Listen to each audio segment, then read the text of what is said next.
Hi everybody. I thought I would like to do an interesting exercise of evaluating the NBA All-Stars. Now, I'm not going to break down a lot of these players because I have evaluated them recently. So, for instance, Giannis, he can win a championship single-handedly because he just about did so recently. So, and I believe that he's like a true Hall of Fame talent, no question.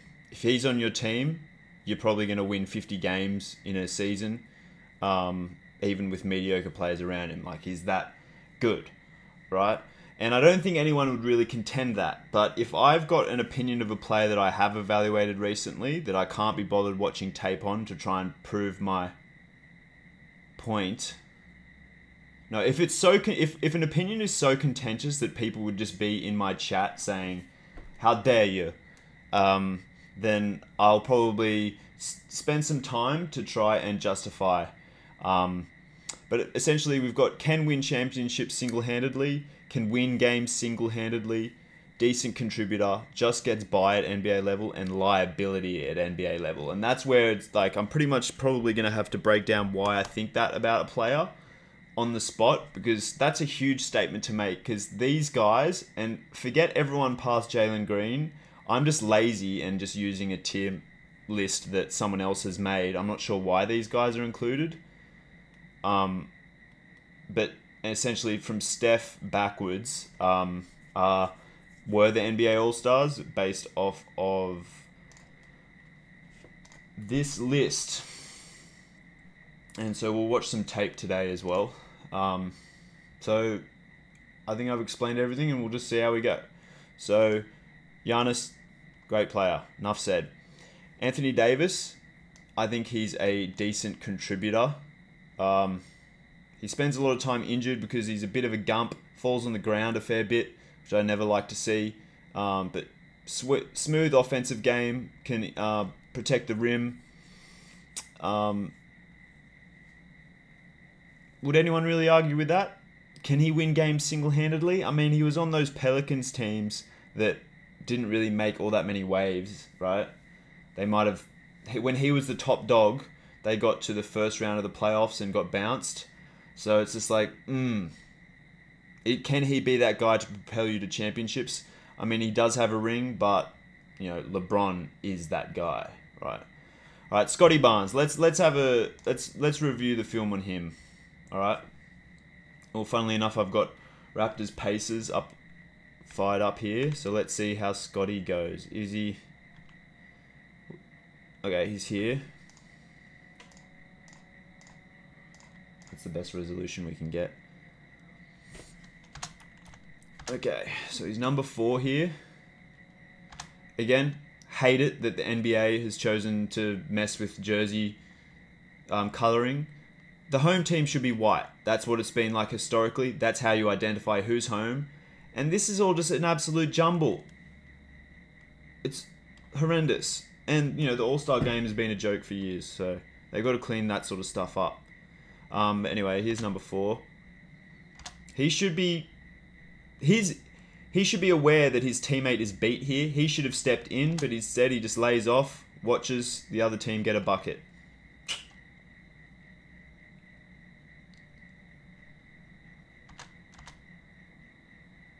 A lot of offensive force there. Alright, that was pretty good. Nice efficient dribble and can finish at the rim. Okay, so this is an evidence of another All-Star, Halliburton. Weak-ass defense. Step in here. What are you doing? You're in no man's land. Step in here and defend at the rim. But nah, stand and watch. Scottie's here, arms out. Almost gets the steal.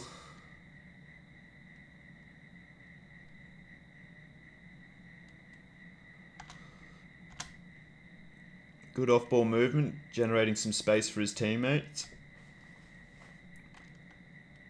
Oh, he's not in the court at the moment. I'm having a hard time even seeing this resolution, dude. Oh, the Raptors still have Bruce Brown, who's probably a better team player than Pascal. Which someone is... argued with me about in comments on a previous video I made, saying that the Pacers giving up Bruce Brown, a better player on most likely a cheaper contract than Pascal once Pascal signs a new deal. Trading Bruce Brown and picks for Pascal is a team going backwards now and in the future. You can check that video out on my channel. Someone said that Pascal's better than Bruce. I disagree. But yeah, people were saying Bruce Brown to be traded again. But the dude will just stick around because he hustles, he can shoot, he can make some plays off the dribble a little bit too. Pascal's just more limited, like lazy, let a guy dribble past him, complain to his teammate, just ineffectual play there. So here's Scottie leading the break, dribbling with his left, crosses over. He's improved a lot since he came out of college. I'll give him that. I didn't like him much out of college, but he's definitely gotten better. Showing awareness, looking ahead. Nice finish at the rim. So I think I've had a little bit of a problem with him because his teams have sucked. Like the Raptors are, where are they at the moment? You know, they're 19 and 36. So frankly, I don't think you should even be an all-star unless your team's in like the top 6 of your conference. Because how can you be one of the best players in the league if you've played enough games, which I'm assuming Barnes has, and be at 19 and 36? Like, does no one care about winning anymore? Like, come on.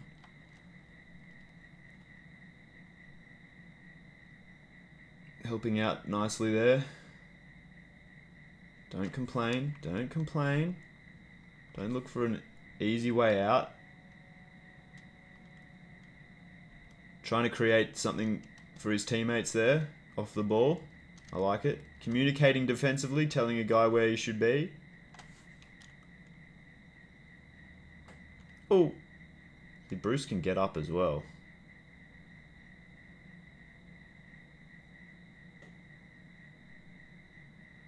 There he is again.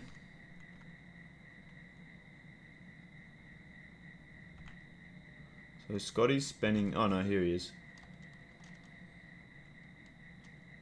Should have more awareness of who's the penetrating dribbler here, and could reach in and could triple team Pascal, which Pascal might have a hard time getting out of, but instead it allows him Pascal enough space.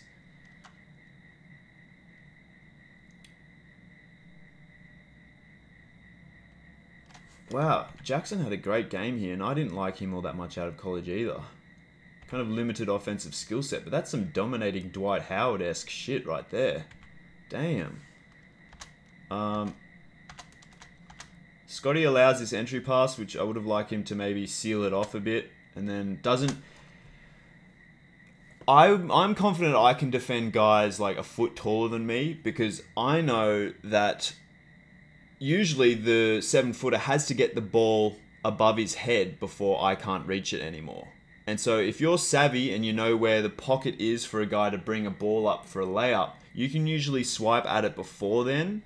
And here, Scottie is just only focused on blocking. He's not focused on stealing. And I think that's an underrated skill defensively on the interior, is a guy who can actually defend at the rim, but get a steal rather than a block. And here, Scottie just gets dunked on because he's not interfering with the dribble enough. And yeah, that's a tough look. And there's Emmanuel quickly just having no awareness at all.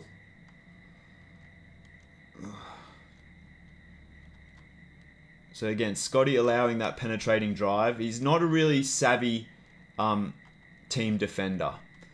So, and again, like completely, like Pascal, for all Scottie knows, could have just gone around here to the corner, and that's an open 3 from the corner, which is probably the highest value shot in basketball, because it's easy. It's the easiest 3 to make, and it's obviously the most points. Now didn't show any willingness to use his left there. So look, I'm impressed with his growth from college, but I think he just gets by at NBA level. I'm not overly impressed with him. So moving on, Tyrese Maxey. I thought he was probably a generational talent coming out of college, and I think he's proven that. I don't really feel the need to... I don't know if people will dispute that he can win a championship single-handedly. Although the Sixers haven't had a great record of late. But I think he's truly the guy on the Sixers team, not Embiid. Embiid has some flaws. Perhaps if I feel like it, I'll evaluate Embiid later. And we can have a look at Maxey as well. But, Maxey's still young. I just think the Sixers, unfortunately, the Daryl Morey team building strategy is to have some stars and then combine them with guys who can play defense and shoot threes. And that's just not enough. You need guys who, if you pass them the ball, they're going to be a threat to the defense. It's not enough just to be able to knock down threat, like a PJ Tucker. Like, he's considered like this glue guy, and he has won at least one championship from memory. But if you're defending PJ Tucker, all you have to do is just be wary of the corner three-point shot. He's probably not going to beat you off the dribble. He's probably not going to do all that much off-ball movement. Just give me a player who has an awesome game any day over a guy who's tall and athletic and can shoot threes. So, yeah. Because I think Maxey might have had a bit more team success if there were more playmakers. And the Sixers have just had some very mediocre players, I think, in the past. Jalen Brown, I don't think he's at this level quite yet, but I think he can win games single-handedly. There was a recent game that I was watching him. He got heated. I think he might have gotten a tech because he was upset at a call late in the game, which I definitely give a player a bad grade on because, frankly, you can be as upset at the referees as you possibly want, but if you're going to hurt your team by getting teched and things like that, then it's not a good look. But in that game, he kept his team in it, and his game has developed wonderfully where he's a knockdown shooter now and things like that. Will anyone argue with that? I mean, he hasn't won a championship single-handedly yet, and I'm sure people will think that Jayson Tatum is on that level, but we'll probably end up evaluating him because I'm probably, last time I evaluated him in the last couple of years, I'd say he was a decent contributor. People say that he's like a constant MVP candidate, so maybe that is someone I should try and prove why I think he's just at this tier. Anthony Edwards, good player out of college, but tad overrated, I would say.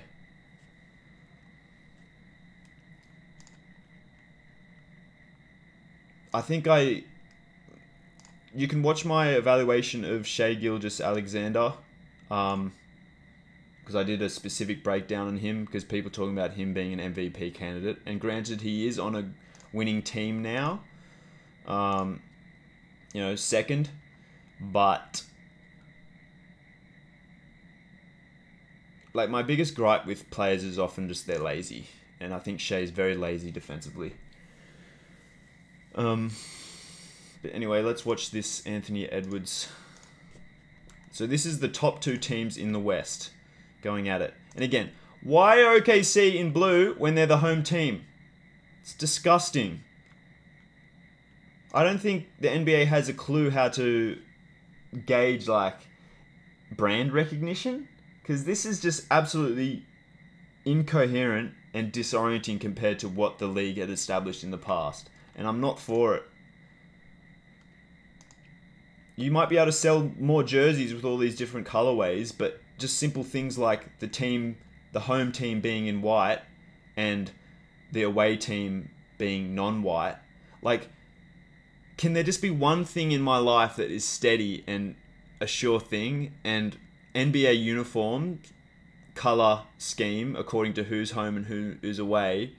Can that please just be one thing that I can rely on in this life?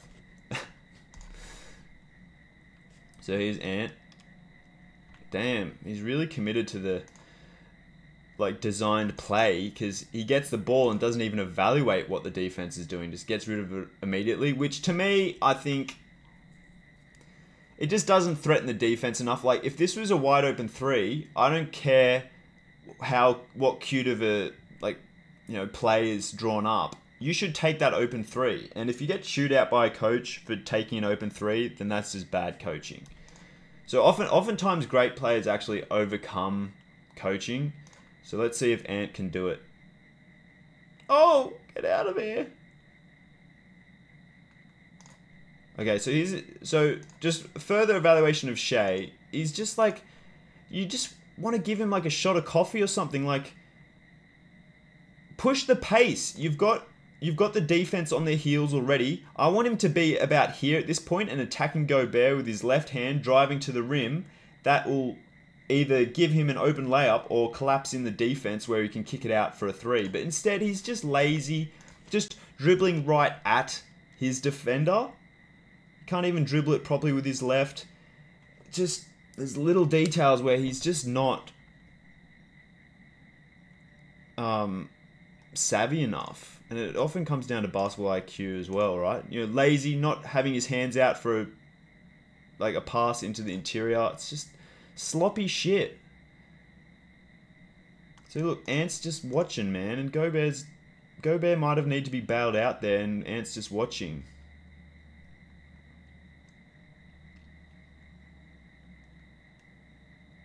Standing and walking. Holy crap, I don't know if he's grown at all since college.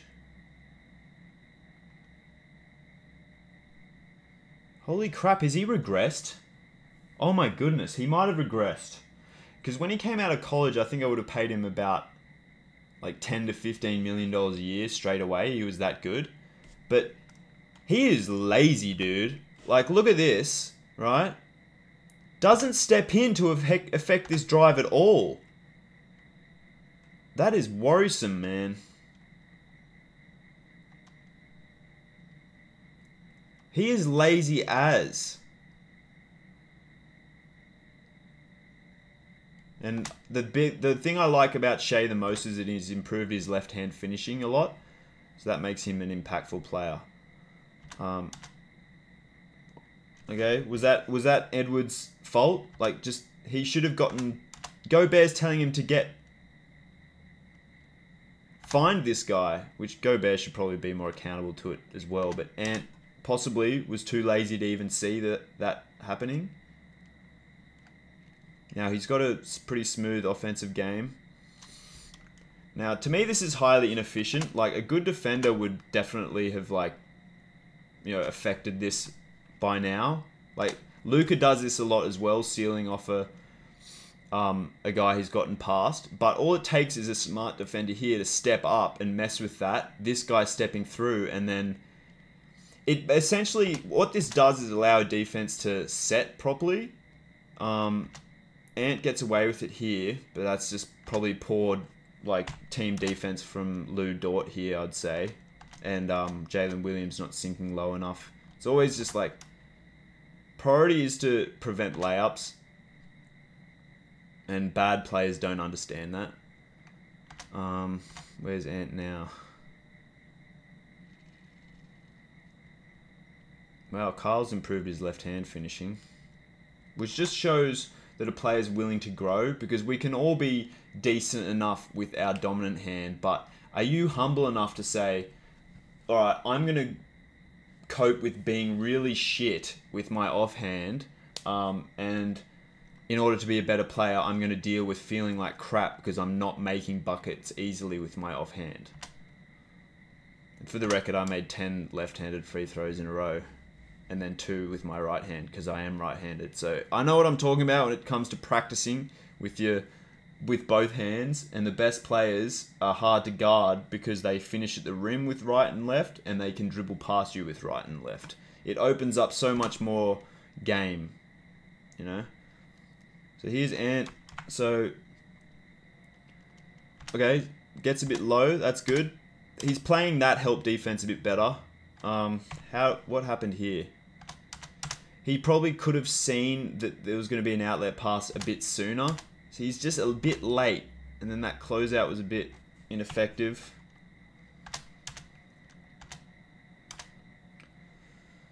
Yeah.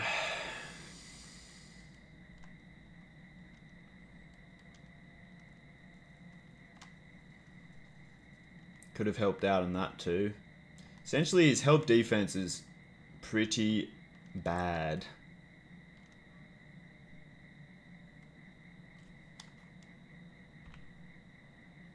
This was lucky he didn't get hurt, really. So a bit reckless offensively.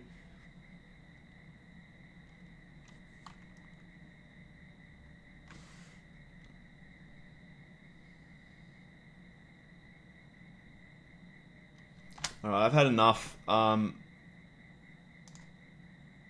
Some really tough looking reps there, but I think he just gets by at NBA level. And keep in mind, okay, so if I'd pay Ant, I don't think he's grown much at all since college. Maybe he's even regressed a little bit. Swap him. Who's another guy here who's... swap Ant Edwards for Derek White, and I don't think there's going to be any drop-off at all in your team. Okay? And Ant Edwards is considered like this great player, Team USA leader, that sort of thing. But that was some really atrocious team defense right there, and just standing and watching offensively, not trying to create anything for your teammates by like moving off the ball or anything. So that's my verdict. Oh boy. Let's watch a good player, because I don't want to just be being a negative Nancy and shitting on a player all the time. We can get back to guys that I'm not all that impressed with.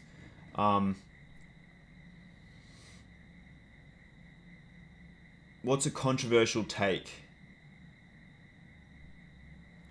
I'll just knuckle out guys that I don't feel like I have to evaluate live here.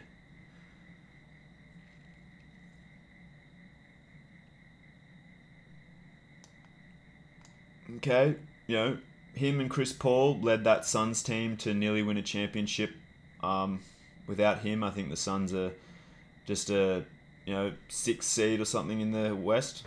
But I might eat my words here, because that might be exactly where they are even with him in the team. He's the 5th seed, 33 and 22. Yeah, not ideal, but it's just hilarious to me that in college he was coming off the bench behind Aaron Harrison. Like, Coach Calipari should probably get more shit about that, because Book is that guy, man. Paul George is getting a bit old, but I don't think he would have regressed enough in the last couple of years for me not to consider him this talented, because, wherever he's been, teams have been highly competitive. Even back to the Pacers days, the Thunder, then the Clippers. Like, the Clippers have always been in the hunt because he's on the team.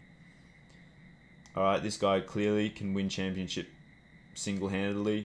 Like, that Nuggets team was well built, but Jokic is the clear leader on that team. I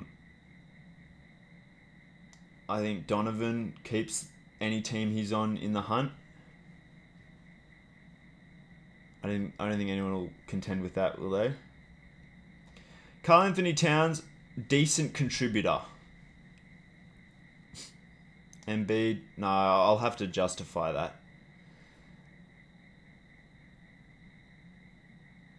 Okay, I recently evaluated Luka on my channel. Does he affect winning? And he does, but he's not. I don't think he can win games single-handedly. I don't think he's that dominating of a player, and he clearly can't win championships single-handedly, because the Mavs have been kind of mediocre for many years while he's been at the helm. So I think he's a decent contributor. You can check out my recent analysis of him for that. Kawhi can win games single-handedly. That Raptors team that he was the leader of, who did he have? Danny Green was a solid player. Marc Gasol, good player. Who else was on that team? Let's go down memory lane. Raptors championship team.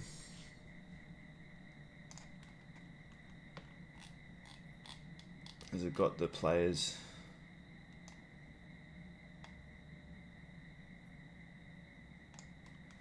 So,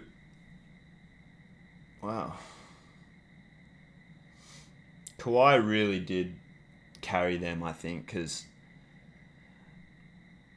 none of these players who got meaningful minutes were all that like dominating. Well-rounded, I'd say. There was no complete liabilities, although I don't think Fred VanVleet's all that good. But Gasol, Ibaka, Green, Powell, Siakam are all above average NBA players, I would say. Slightly above average. I never really liked Kyle Lowry that much. But, look, at the end of the day, I could be wrong.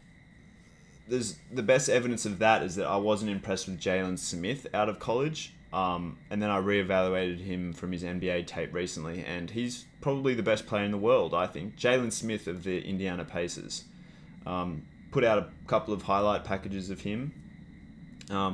Unimpressed with him out of college because I thought he was just like a basic, just like a big guy who can dunk and shoot threes but can't really do anything else. But then I reevaluated his college tape and I just completely missed out on him, man. I made a big miss. So, the main reason I'm doing this video is to show the tape and justify why I value or don't value a player, but maybe I should. We'll have a look at Kawhi another time. Save that for later because I want to get a good gauge of how good he is. Because, he really did carry that Raptors team. There's no hugely impactful player outside of him. And look at that. 28 points per game. It's pretty elite. The Warriors didn't really have... Okay, so KD was out. Who took his minutes? Kevon Looney. And Iguodala, I think later in his career offensively, he was really just like a dude who could pass and set screens. He wasn't really doing all that much else, was he? 9 points a game in 30 minutes a game. I know I condemn people who look at stats and make a judgment on a player from that, but that's not great.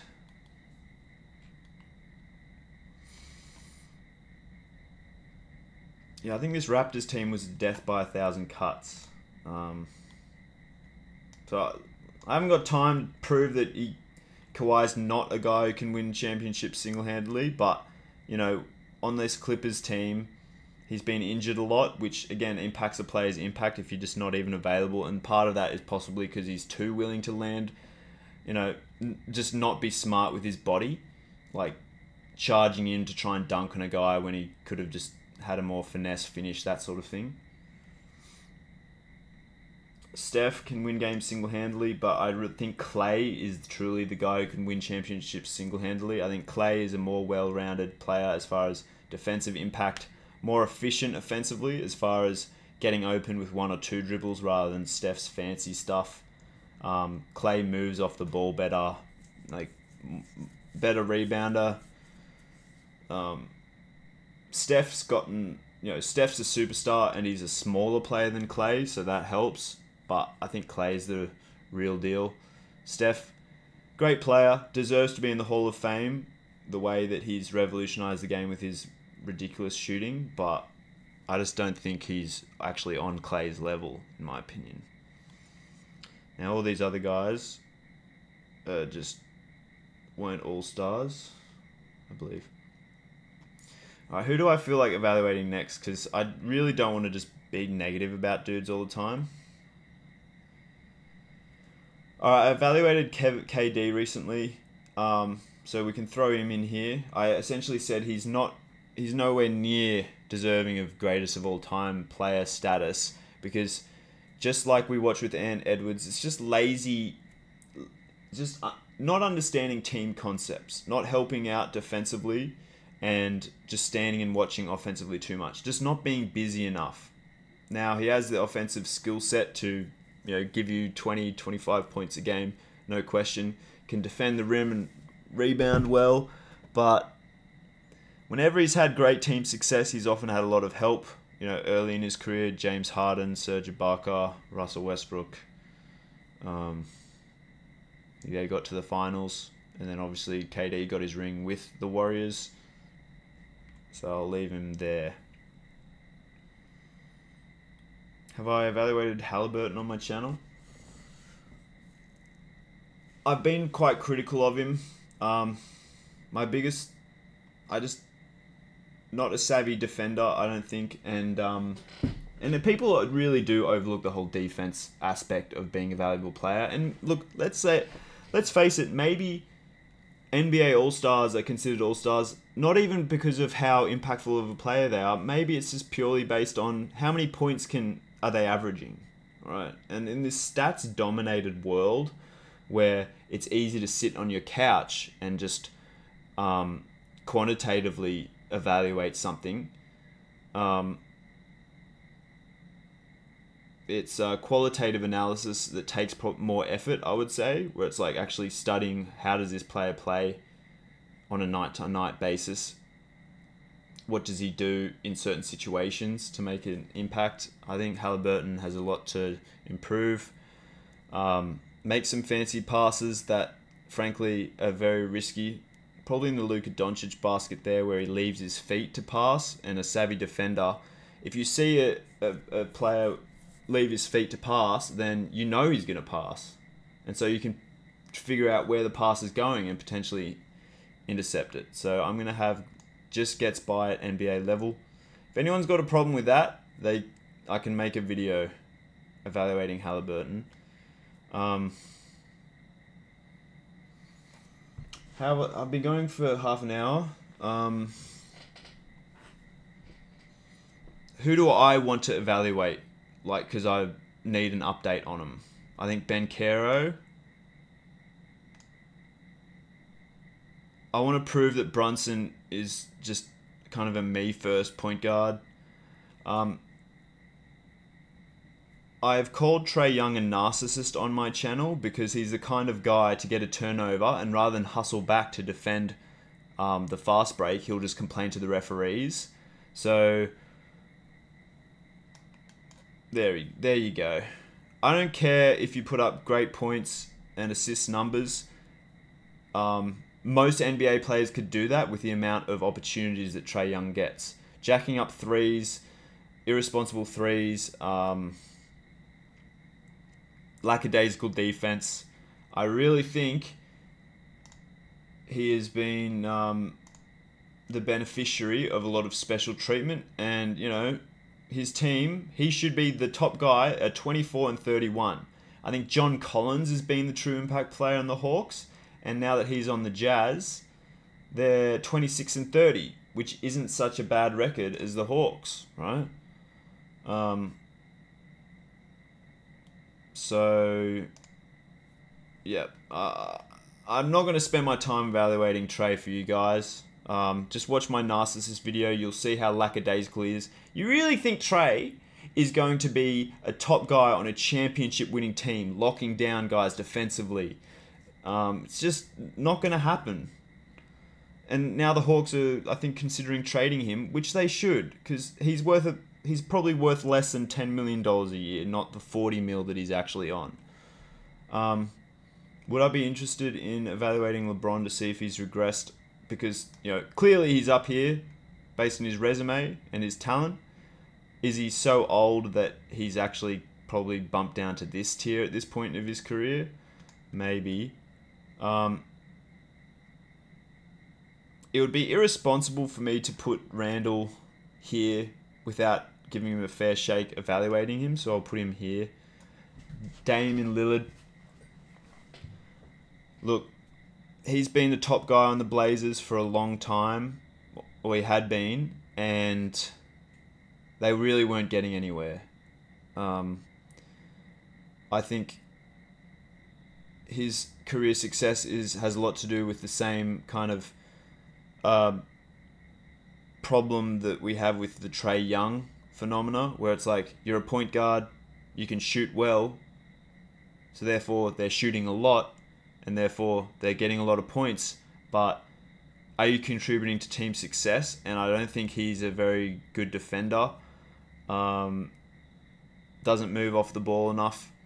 in a one-on-one tournament, he could probably beat all of these guys, but basketball is a team sport, and he doesn't do enough to affect his team's chance of winning, in my opinion. So just gets by at NBA level, is my opinion of him.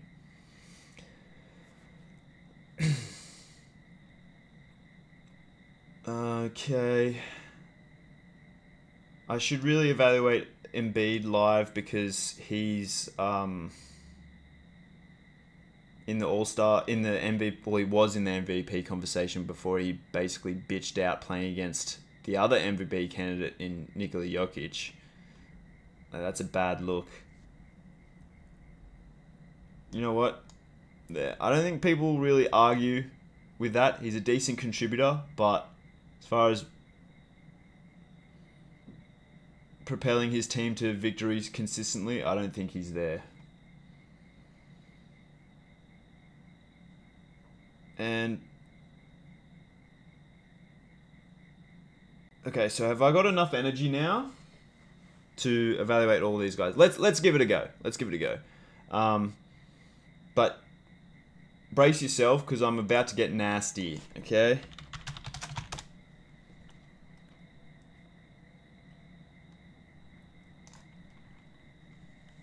So let's have a look at Jalen Brunson. Again, this is the best freaking resolution we can work with, which is horrible in this day and age. But the NBA is not even controlling their... Like, this is Hooper highlights, and it's literally... If you look up Nick's verse, the NBA isn't managing any of their content. And they're just letting random YouTubers just upload stuff. And the quality is inferior. And...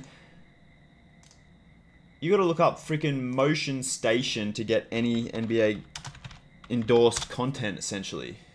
Motion Station 4342 is the channel, is the official highlights channel of the NBA. What is going on with the NBA's PR department? Doesn't... Look at this crap. Look, if you look up NBA... NBA highlights...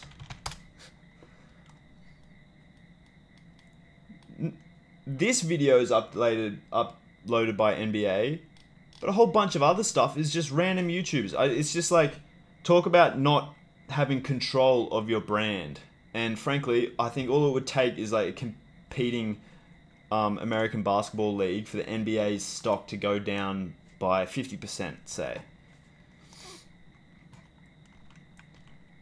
You know, I used to come home from high school, and rather than do my homework, I'd jump on the NBA.com website and watch the game recaps. I'm not sure if they even do that anymore. Their website, in Australia, they've outsourced it to like Sporting News or some crap. NBA League Pass is in shambles as far as like buffering and things like that. Yeah, so if I look up NBA.com, it redirects to Sporting News. So the NBA are just selling the way they present their website to some other entity, and it's just an inferior product, I think, and goes away from how it was back in the day, where like you could just watch the day's highlights on the front page. So yeah, very unimpressed with the NBA. Okay, Jalen letting... Oh my god, he's so bad. Lazy ass closeout. Lets a guy dribble past him. He single-handedly allowed that three, really.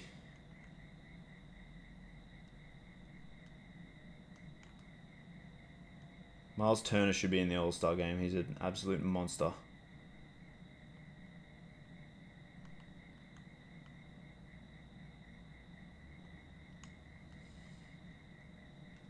Where are the Knicks at? 4th? Okay, they're doing alright.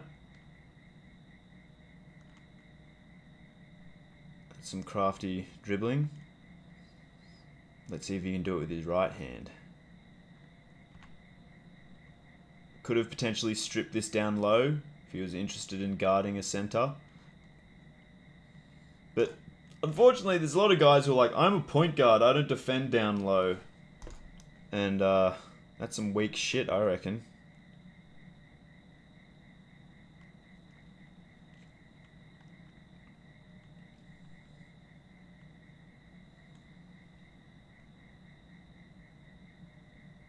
Leaving his feet to pass. Like, you're telling me you can't score off of this much space? And he could have driven baseline, finished with his right pretty easily if he's competent with his right, but he's just so left-hand dominant, I think.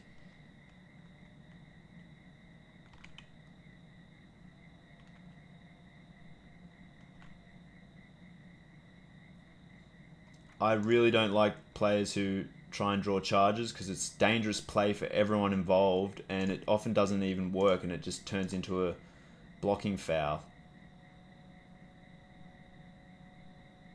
I know smaller players might think it's a way to defend bigger players, but I would just never coach guys to try and draw a foul because it's dangerous. I would encourage a player to try and draw, like, if a guy is driving and pushing off a lot, then I would encourage a defender to, like, sell it a little bit and, like, make it clear that you're being pushed off of, but never try and draw a foul, I don't think. Where did this pass go? I just think if you take away Jalen Brunson's left hand, he's got nothing. Oh, that was an athletic play. Who's that? Achua? See, that's what I valued him in that trade from the Raptors. Okay, so Brunson could have gotten his hands in on the Turner drive here. But very much an isolationist defender where he only focuses on his own man, I think. Allows an entry pass in here. Are you getting the picture? He's just not a team player. He hasn't got the team concepts down, and that's why I think he's a liability at NBA level.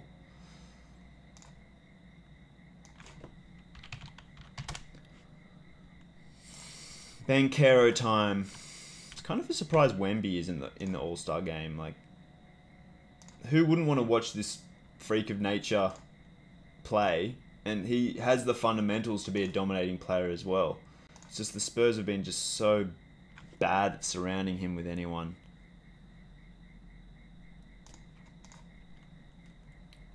Yeah, Wemby's like a guy considered a generational talent who actually is, I think. Allowed that, which wasn't so good. Anyway, who are we looking at again? Banchero. I'm probably going to repeat myself as to why I don't value certain players, but I can't stress it enough, I suppose.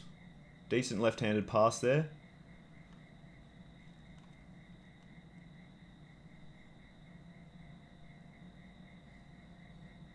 So, would have liked him to finish with a reverse left here, because a better defender might have been able to swipe at this. See, all it takes is being ambidextrous, even with like blocking shots. If this guy had have jumped up and tried to swipe with his left, he probably could have gotten it, but because it was with his right, it kind of just passed by.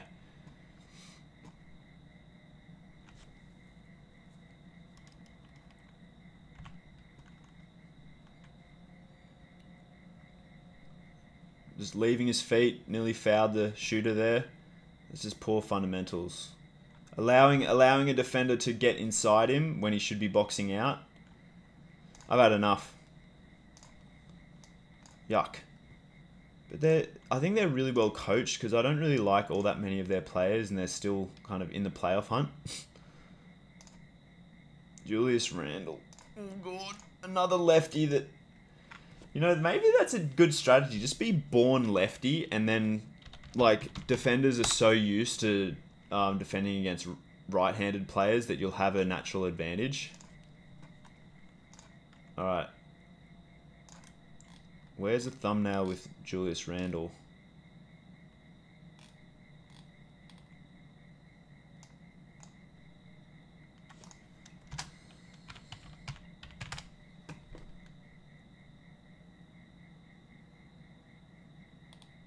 I don't think watching a highlight.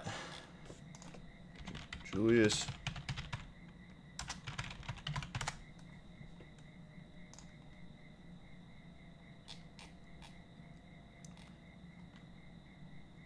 So because he missed the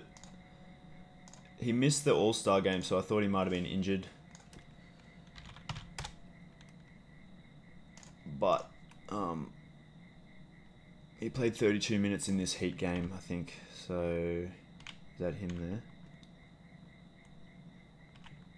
There he is. See, Jimmy Butler should have stripped this at some point. Look, it's right there for the taking.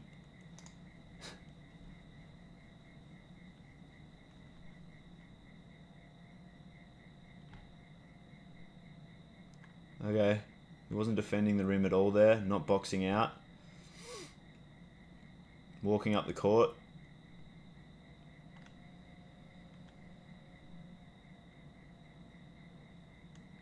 Oh, there's a chance for me to pat my stads with a rebound there, so I'll show enthusiasm to go and get it. I like the fact that Heat replaced Lowry with Rozier. I think Rozier is a much better player. Free him from that Hornets mess. I don't think there's a bigger failure in NBA coaching than the Hornets not giving James Bouknight more minutes. The guy can win you championships single-handedly. I think he's that good. Look, okay. This is proof that the Knicks All-Stars are just stat padders. Okay, look, all right, look at this. Okay, Brunson. If he was strong with his right hand, he would just dribble straight past this dude because this guy is giving him the inside drive with his right hand. But Brunson is so left-hand dominant that he's still got to go with his left. Has to go essentially baseline, which means that there's less space to work with. And then, okay, Brunson does feel that he can get to the middle, but he's just so weak with his right hand that he doesn't even bother going up with a right hook here, which he could get off. Has to pick up his dribble. This is essentially a double dribble in my point of view. And has to dump it off. And it all works out in the end. But essentially he got away with a double dribble there. And what was Julius Randle doing? An NBA All-Star. NBA All-Stars should be propelling their teams to great success. What has Randle been doing the whole time? Pass me the ball out here. Right? Just standing and watching. He should have cut in by this point to create movement on the defense and help out his brother here. But instead, it's just, pass it to me. Just hands on knees. Look, if Randle had have cut in, by now he would have been about, okay, what should Randle have done with this play?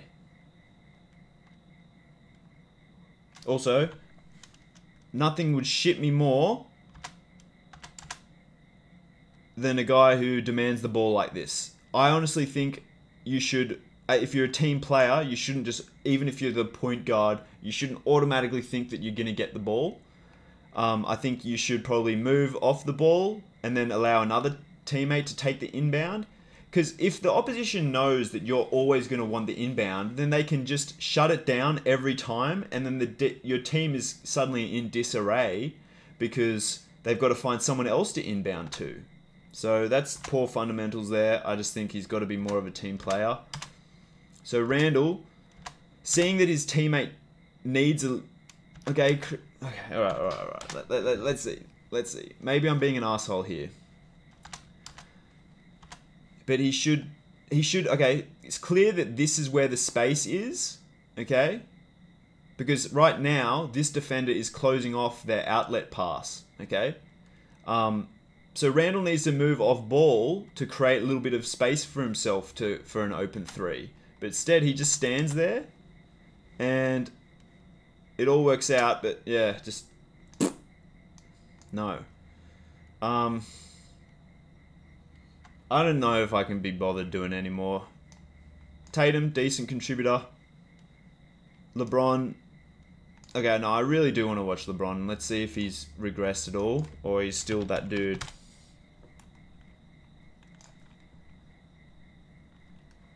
There's Jokic. Oh, okay. He didn't finish that. And a guy, Davis, who I didn't rate that highly, made the play.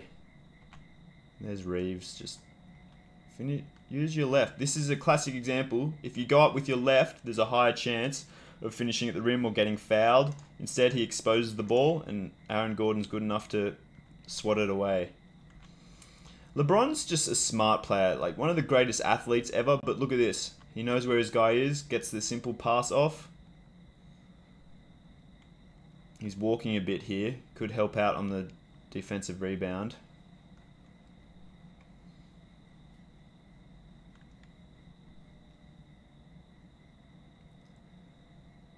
Okay, so his field of vision, he can keep an eye on his man, and he can also see what's going on inside.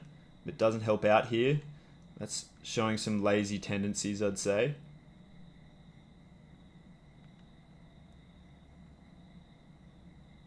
He's really not defending at the rim like he used to.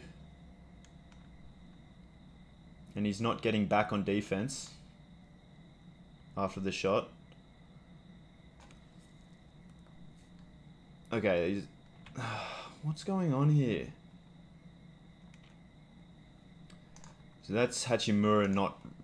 Like, it's the same thing with wide receivers in Gridiron. It's like, I'd love a receiver who comes back to the quarterback once they've gotten to their spot, so that there's less chance of the ball being picked off.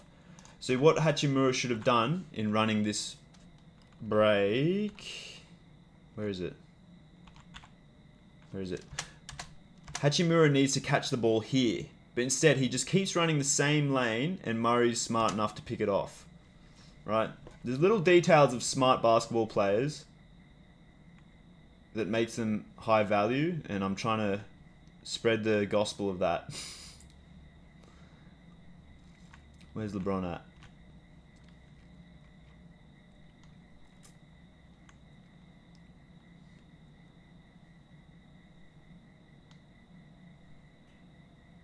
Nice spin there. Finish with his left. He's been such a... Was that meant to happen? Or did that slip through his hands? I don't know. I think there was a bit of a slip. He's just not defending at the rim like he used to. Was he complaining to his teammate there? Okay, little gripe. Davis needs to grab that. And he was triple teamed, so he should probably have kicked it out for an open three. But if he was going to try and lay it up, he should have finished with his left, I think.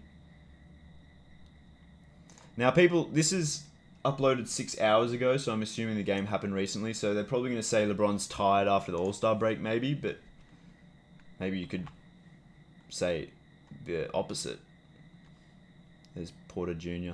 Man, the Nuggets have a great team. They're going to be contenders for a while if they keep Porter Jr. and Jokic. And I love me some Reggie Jackson.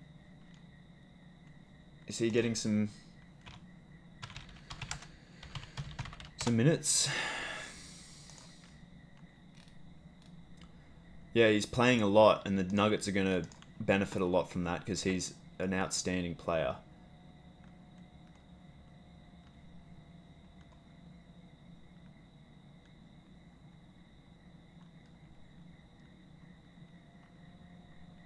Oh, look at that.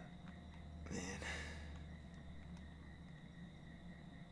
Oh, and for the record, I haven't watched an NBA game live in years because they have so many ads. They've gotten so greedy with their ad breaks that I'd rather just catch up on these highlights that the NBA aren't even uploading than watch a game live. And it sucks because back in 2010 Celtics Lakers NBA Finals, or the Suns Lakers conference finals, watching the game live where there was minimal ads, I felt from memory, like that was beautiful. You know, greed is bad, okay? And that's what's happened to the NBA. Like, they're not controlling their product enough, and it's going to come back to bite them. All it takes is a competitor to step in, I think. Where's LeBron? He's off the court. Okay, he's back on. I'm pretty unimpressed. But he's just such a great passer.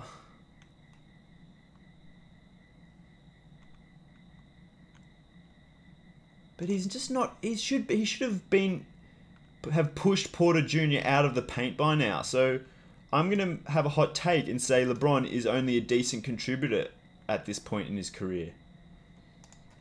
That's fascinating stuff because I thought he was still top tier up until very recently. We'll watch Heat versus Celtics and we'll knock off watching Tatum as well. Alright. So why don't I like Bam all that much? Is that him there? Like, okay, here he is. Like, what are these jerseys, dude? It's just disgusting. He's always shown a nice jumper. Honestly, if I was shooting this and I felt a guy so close, I would kick out my right legs and try and draw a foul. He's got really nice form.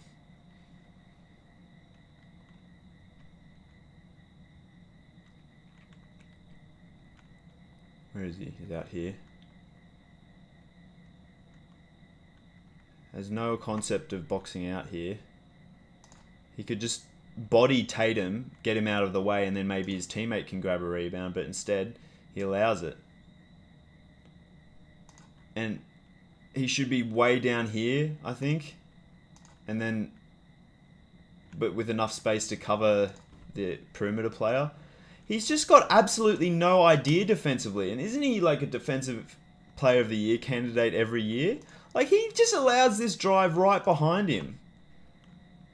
That's what kills me to see some of these caliber of players picked as all-stars, because they've got no concept of team defense.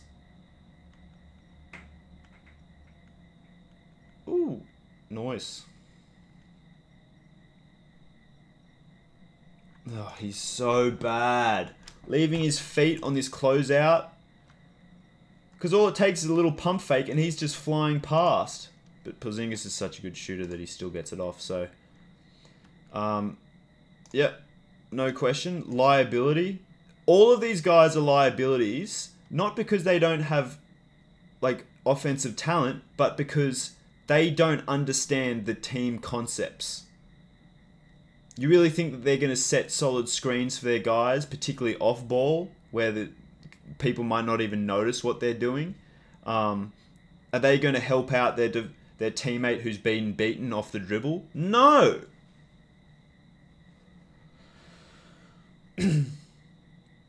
And Tatum, where's he at?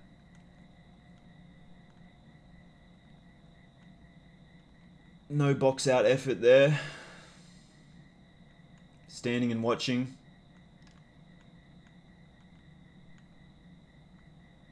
But he's got his arms out wide here to try and let the defense know there's no chance. He's, or at least showing he's alert. So what this does, having your hands out like this, it essentially means you're not going to get a pass off. So the ball carrier has to pass it elsewhere, which essentially means that just by doing this, he shut off this side of the court. All it takes is a little bit of effort to do that. But, you know, essentially, if he was an absolutely savage defender, like, if this was Giannis would have seen this drive and stepped in and absolutely swatted this at the rim. But Tatum just hasn't got that in his game. He's not a savage enough defender. He's like, what happened? And kind of gets bailed out from this pass here. So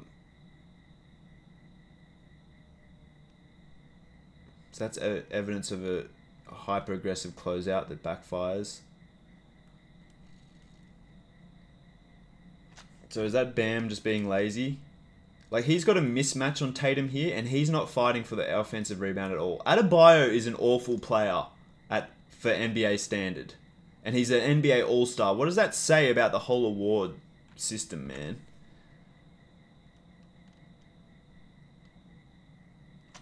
Who are we looking at again? Tatum. So doesn't drive in, doesn't cut in when his teammate drives for an easy pass off. Because if Tatum was here and White really got stuck, he could just dish it off and Tatum could finish at the rim or dish off to Porzingis. But Tatum's not even in the bloody picture. So I think I've made my case, guys. Should I keep it under an hour? Yeah. Interested in what you think. Yeah, anything else to say? What's the hottest take here? I mean, calling NBA All-Stars a liability at NBA level, pretty major. Yeah, that's my 2 cents. Leave your opinion in the comments. Since you're here, I can't stress it enough.